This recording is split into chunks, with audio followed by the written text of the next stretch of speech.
Broadcasting from the business capital of the world, this is the Podcast Business News Network. We are back with our friend Randy Swaim, Coaching for Relevance, name of the company. Amazing man. Excited to have him here. And he's back to give us more insight into his life, his book, his coaching, his family, his leadership, his thoughts. How's it going? It's going well, it's always a pleasure to be on here with you, my friend, and I appreciate that. So yeah, it's always good. Thank you so much, sweetheart. So, what are we going to dive into today? What I was going to do, as you know, over the last one or two, I kind of included some dysfunctional aspects of managers Okay. that was not true leadership, and how they're sort of not aware of that leadership and aspects of it. And I was just going to bring one more out today because it's one that I observed in a manager, and it's another key aspect of that aspect of uh, sort of that aspect of dysfunction where you're leaving leadership aside and you're just playing control freak manager stuff, and that is something that as a leader you don't want to gravitate to, and it, as a leader it's a lot deeper and a lot bigger than that. And so I was just going to share that just because it's something that I observed. And I think in our last show, Yeah. I mentioned that there was one manager that I observed. Well, this was that same manager that I observed. So I'm going to kind of bring it as we go. Perfect. Well, And thank you. what it is, it's something that leaders out there, it's something that they have to be aware of, and they have to be aware of when maybe they're doing something wrong, or whether they're doing something that's not really bringing their team where they need them and want them. And um and uh and that's kind of an aspect of it. So I just thought I would share, and it's always very aligned also with organizational maneuverability, where everything is not just rote academic focused. Everything is not just superficial. Things are deeper. Things are sometimes more challenging a little bit. Not that they're really kind of throwing you into the trash or anything like that, but that you have to be aware of other facts that Yeah, for sure. that and know what you need to do to get the real success out of it. And so that's just what I show, because I observed that this one aspect in that manager again, and I figured, you know what, I'll just share it because it is a good a little bit of a picture of what I'm talking about when you're talking about leading your team, instead of just thinking that my job is to just dictate control and you know all that kind of stuff. Because if that's your own focus, guess what? Mm-hmm. You're missing the boat in a lot of ways. And Sure. so I uh, just thought that that's what I'd share real quick today. Thank you. Well, it's not too quick because we got plenty more time to talk about it. So, Well, that's true too. I know, That's true I too. know, I know. Uh, And for those that don't know, just Randy, please just present us with a little overview of what you do overall. well, what I do overall, I'm a Marshall Goldsmith certified executive coach, and I'm also a certified master level neuroplastician with the NPN Hub and the Mm-hmm. Institute for Organizational Neuroscience in Germany. And neuroscience is how you're really aware of how your brain is truly working. And you're not just going into rote things, but you're Yep. very much aware of what your brain is doing at given points so that you can make the right call, and but also know how you need to kind of switch your brain just a little bit if you need to, and everything. And so those are the things that I bring. But a lot of one big area where I bring them is involving jet pilots and training and certifying flight crews and jet pilots. Because guess what? That's a situation where a lot of things can be unexpected sometimes. And there are some factors that come on the scene that make you go, "Oh, wow," kind of thing. Now, in fact, I posted one on my Facebook and on my social media this morning that was just a little, probably about a 5 minute recording and stuff that talked about one aspect back when I was in the Air Force and we were flying fighters and stuff, and so Wow. it's just some aspects about that, and this will be just sort of one little bit of a picture of that. Yeah. Well, thank you for bringing us into your world, into your light, and seeing the world through your eyes. Someone who is very attentive, who really understands leadership, and who has been helping so many for such a long period of time with different perspectives. And it's something sometimes we don't just see on our own. You need some of that Hmm. guidance, and you are here for us today.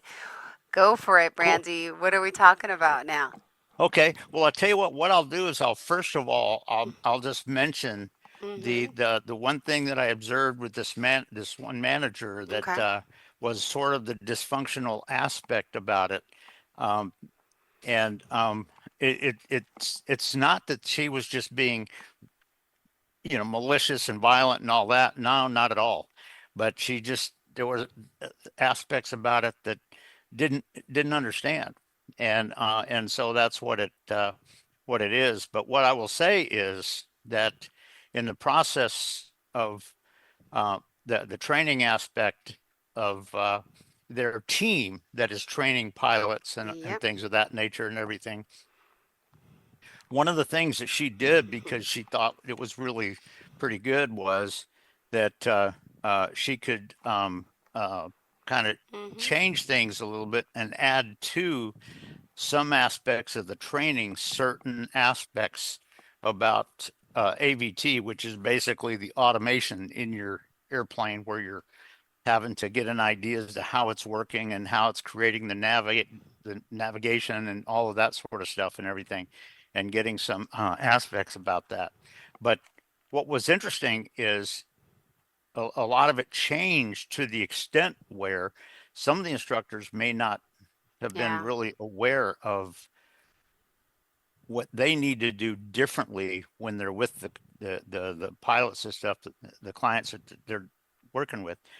And and I mentioned one thing to her, but all she did is she said, "Well, we just got to do this, and we got to take this over here and do that kind of thing, and all this sort of stuff."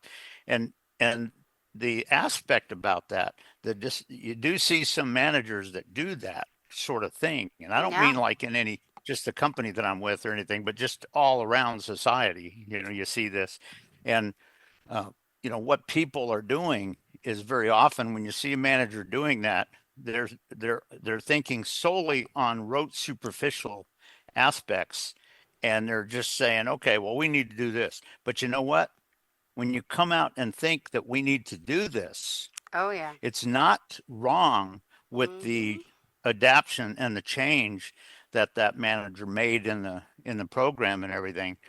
But the bottom line is, if your whole mindset is just telling people they got to do this and hey, we got to do that, and all this sort of stuff, you know what? The your mindset is completely shut down and it's different. Because here's the thing, if you have people that have not trained on that aspect for a long time, guess what? Now, you can say, well, you can just go into this book and read it. But you know what? The thing that's missing if a manager says that is that when somebody goes into that book with the wording that is, applied in maybe the paragraphs that they read or whatever, kind of thing, the phraseology and the wording may not be clear in their mind. And and here's the thing, what and this is just the central aspect of sort of what I'm bringing with this. When you're the manager, if all you're doing is just trying to tell people to do this and threaten this and you're missing the boat. What you Yeah. want, what you want to do is you want to connect with them in a team aspect and be able to kind of clarify together what you're really doing, what you're really bringing across, and how that's going to be applied, and what's the value of that, and things of that nature. And as a manager, if all you're doing is dictating and saying you need to do this now, kind of thing or whatever, uh, just because you added it to the program or whatever. If that's Hmm. all you're doing, guess Then, what? You're yeah. missing the boat, and you're not being a team, and you're not being a Uh, leader.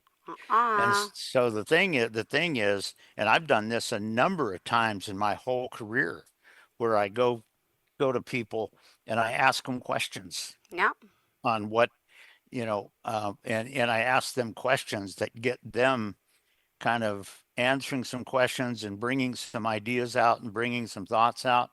And in most cases, when they did that, I was able to point out with, you know what, that's exactly where we're going. Good, oh, good on you, kind of thing. And and and so it's just something to think about, that when you're this aspect of true leadership, and not just dictating, not just kind of trying to control things and control this, that, and the other, kind of thing. If all you're doing is just trying to kind of not threaten the people, but describe the threats if it doesn't work or something like that, kind of thing, and that's all yeah, you're doing, you're not being a team, you're not being a leader, and you're not getting it done. And so it's just a key aspect about that that a lot of people need to kind of rethink about what they're doing and how they're going about doing it. And like I said, if all you're doing is doing it very superficially and saying, we just got to do this, we just got to do that, or whatever, you're not getting the job done. You're not being a leader. You're not connecting with your people, and you're not helping their brain truly uncover what they want to accomplish on this. And and um, And so if you're having them sort of shut their brain down because they're feeling like you're just sort of in a light way attacking them or whatever, or just playing control freak games, you're missing the boat. And so uh, like I said, as a leader, if you want to be a true leader, you don't want to just go with that. You want to make sure that not only do they have the picture of where you're taking this in a yeah, general sense, but but in your mind and in your vision, you have a real clarity on the fact that they're ready to do that, and they have the vision of it. They have the picture of it. They know what they're doing and how they're going to go about doing it and things of that nature. And a lot of people that are just pure managers don't do that. They just kind of go with that superficial thing, but in their mind they say, well, they're just going to do what I tell them to do. They're just going to do this, and if they don't, I'll have to kind of talk to them, all that sort of stuff. And if that's what you're doing, you're not being a leader. You're being a control freak. You're being just a manager, and you're being focused on yourself, not on your team. yeah, And so it's just some aspects about that a lot of people don't kind of realize. But the bottom line is, in any environment out there, regardless of the industry that you're in, regardless of what you're doing or whatever, um, you need to have a true understanding of what real leadership is and what you need to be doing that. But also, not only are you kind of preparing your team to be able to step forward on it, but it's not superficial, and you connect with them in such a way that they believe that you think they can do it, and they are really getting clarity and strategic clarity in their mind for what they need to do and how they need to do it together to get there. And if all you're doing is superficially saying, well, they should do that, you're not getting it done. You're not being a leader. And uh, and so that's just something to think about, that obviously, in people in industries today, need to be really thinking about the aspect of being a real true leader in leading your team and really creating your team, but also conversing with them well, and not just a control freak dictating thing, but a conversation that helps your team truly grow in vision and become what you're looking for them to become and create with where you're going. And Got so it. it's just a key point that a lot of people in today's world don't have a full understanding of. It's not just about you telling them. It's not just about you dictating. It's not just about you saying, well, hey, you know what? We want to change this. We want to start doing this right here. Okay. Do your people truly know how you should do that? You know what? A lot of times, maybe not. But the answer to that is not when you're just dictating to them that they have to do this. No, it's about you having the conversations with them where they really gain the vision inside of them and inside their brain, and they have absolute clarity on how they're going to work together, but also how they're going to achieve this going forward. And that's what just a lot of people don't know. If in today's world, if you have managers that just sit there and just dictate and say, well, do this and do that or whatever, they're not getting the job done. And there's a whole aspect of neuroscience to this whole aspect of, mentally processing and understanding how we're going to do that and what's the value of that and what makes it what we really want to do with this. And your team starts working together and as a unity there, and really perhaps making some radical results happen that people didn't think about. And so it's just something to think about with that aspect of the manager. Sometimes when you're a manager, you got to think about how you got to bring more leadership into it and not just dictating and managing and telling people what to do and all that, but having a sense on, and not just telling the superficial things of how to do it, but with the situations that are challenging in your journey, in your team's journey, you know. Um, you know, do you have the leadership that helps them develop the ability to overcome the challenges that they didn't expect and that you probably didn't expect, and and how you're going to really achieve and overcome and become in that. And so it's just something to think about, that when you're talking about this, like I say, if you just have a manager that's just looking to just dictate and say, here, do this, and write something down or whatever, you know, they're not being a leader. And you want your people that are managing teams and managing areas of your company, you want them to become true leaders, because that's where radical results can happen.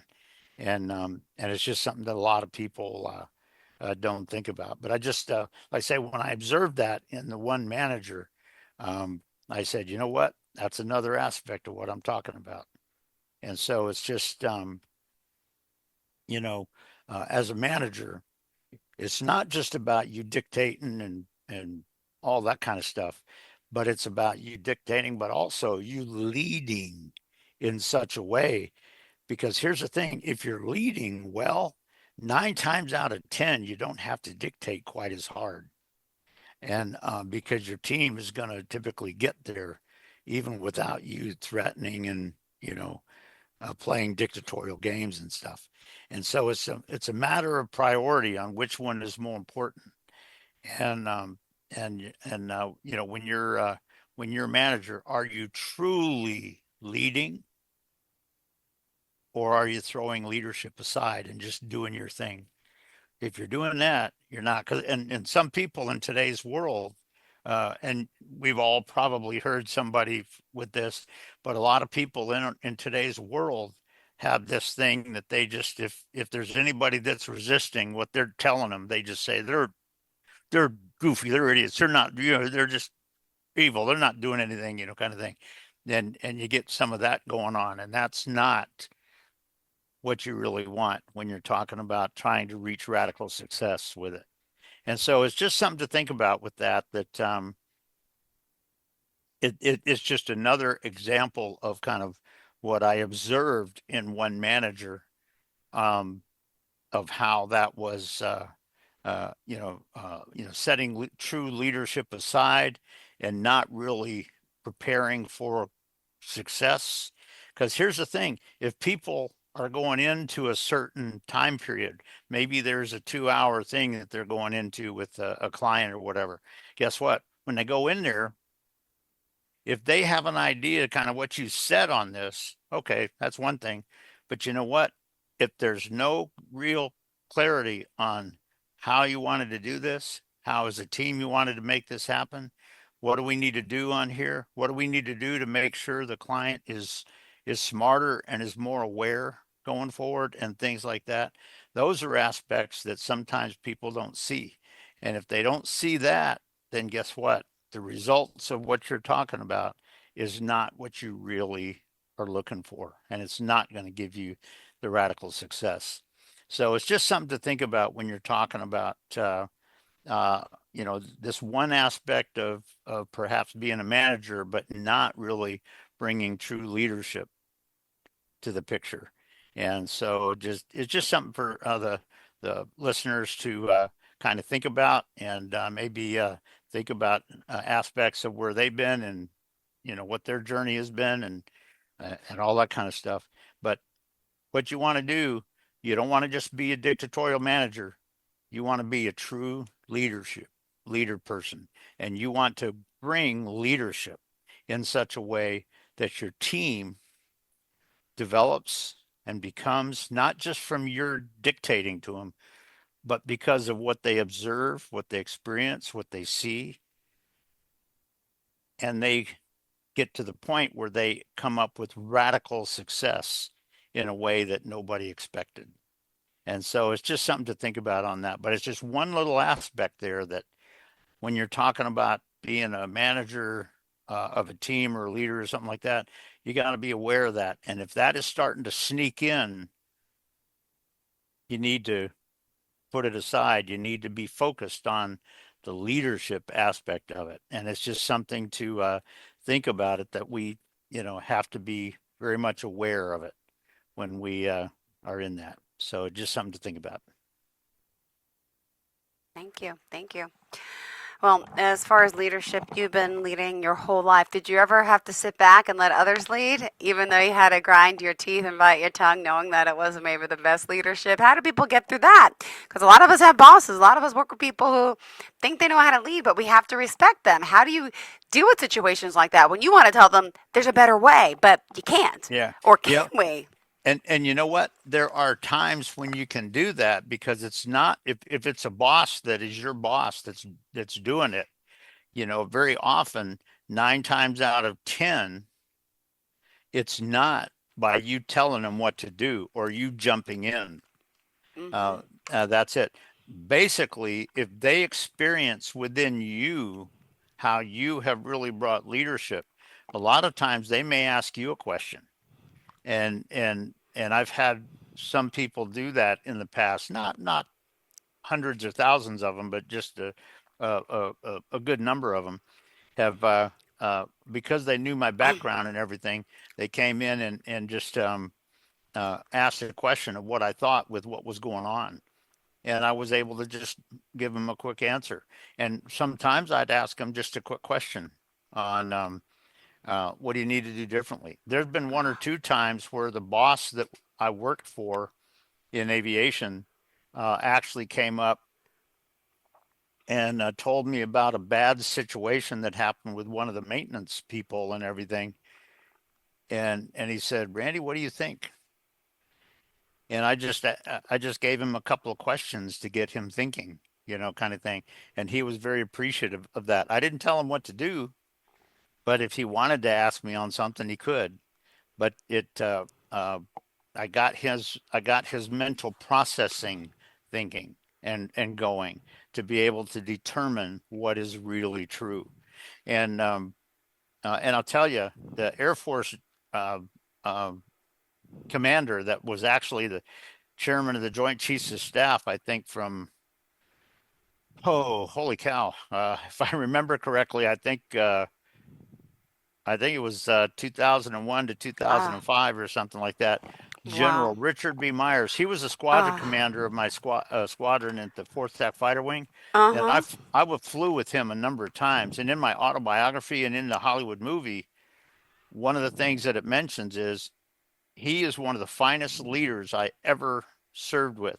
And I learned a lot about leadership, not from anything that he ever told me, but because of what I observed in how he led, how he led his people, the squadron, his fellow commanders and other squadrons and stuff like that, and how he did that. And I was blown away in a positive way when I found out that, and I think it was 2001, where he became the chairman of the Joint Chiefs of Wow. Staff, and he was the very first Air Force commander that did that. Oh, And when I first heard it, it was like, oh yeah, because to this day he's still one of the finest leaders I've ever worked with or served with. And but you know what? Like I said, there have been managers, there have been people that because they were aware of a few things that I had in me as we went forward in my thinking and all that kind of stuff. There were some times where a manager came up and asked a question about what I thought on something, and I would kind of answer his question, but also maybe give another couple of questions that just get him thinking or whatever, and they appreciated that. So there have been some times where that has been the case. oh, wow. Well, thank you, thank you. We still got 3 more minutes left in the show, Randy. If someone out there wants to work with you, tell us how. No, they don't have to. They could just call, chat, but come on, Yeah. give us Yep. some scoop. And you know this, my friend, because I've said this a bunch of times. But if you go to my website on the homepage and you go to the very bottom of it, it has my cell phone number and my email address on it. And if somebody wants to reach out and connect with me, like I said, if if they if they have a need of something, yeah, we'll come up with something. But if all they want to have is a conversation, I'll welcome that, and I won't do cold sale calls with them. I'll just kind of have a conversation with them and chat, Yeah, and so yeah, just it's a matter of just making a difference in the world, and hopefully making a benefit to other people. And as you know, I try not to do a whole lot on shows and all that kind of stuff. My whole goal is not to just call attention to myself so much, but to basically give insights where people can apply different insights to what they're doing and how they're going about it and how they're growing and becoming and things of that nature.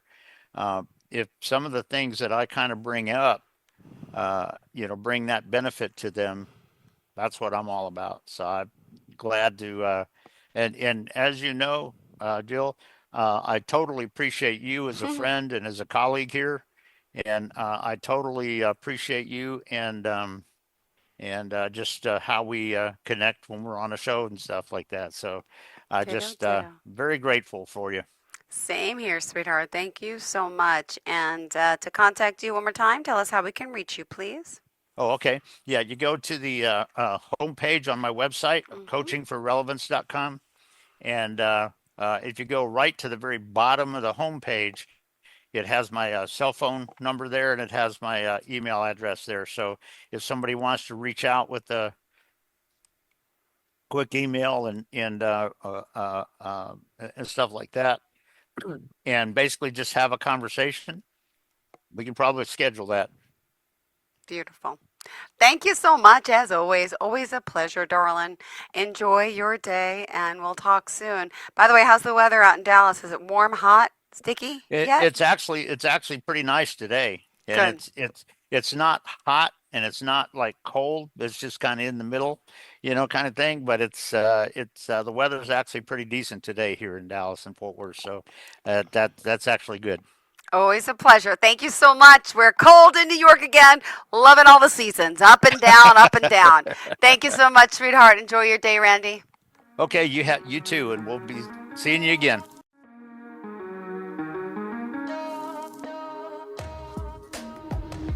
Broadcasting from the business capital of the world, this is the Podcast Business News Network.